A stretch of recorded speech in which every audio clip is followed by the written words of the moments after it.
Hey guys, what's up? It's Jake. Today I got a review for you of my Black Diamond Expedition 3 ski poles.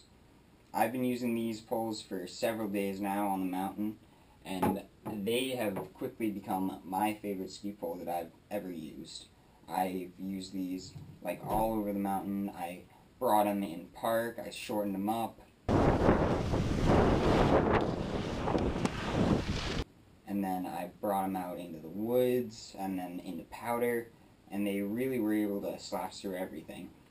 One thing I really love is the dual flick locks give you a really wide range of lengths and are fairly easy to use, and interchangeable baskets are very handy if you want to go from summer using these to walk around and hike, and then going straight to the snow.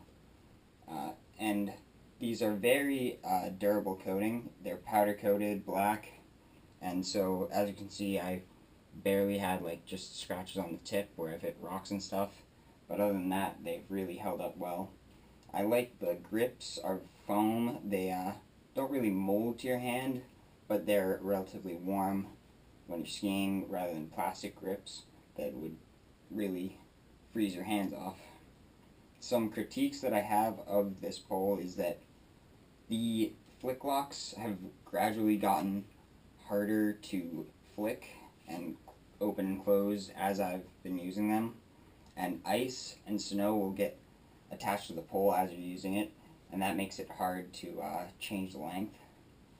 One thing that I do like, however, is that they provide measurements on the pole about what length to pull the pole out to for different lengths of skiing. So after a day, you can figure out what lengths work for you for every single type of skiing that you do, and then you can immediately know where to put it.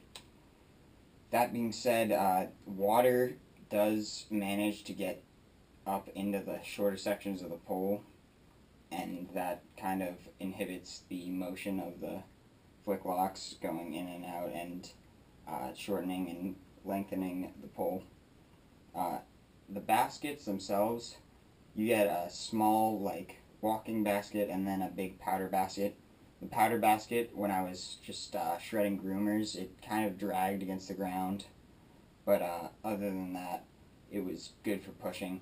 The pole is very solid when you're pushing. You'd think it's got 3 pieces, it might be a little flimsy, but it's very solid, and the flick locks really hold it in. I haven't had any problem with it compressing or anything like that.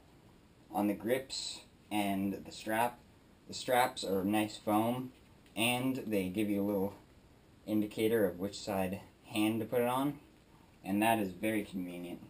So overall, I would highly recommend these poles. I'm now going to be using these in my personal setup instead of my old poles.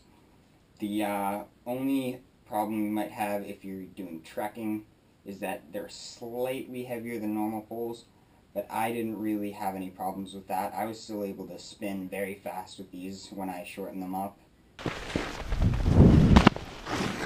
and I was able to slash and pow when I had them lengthened.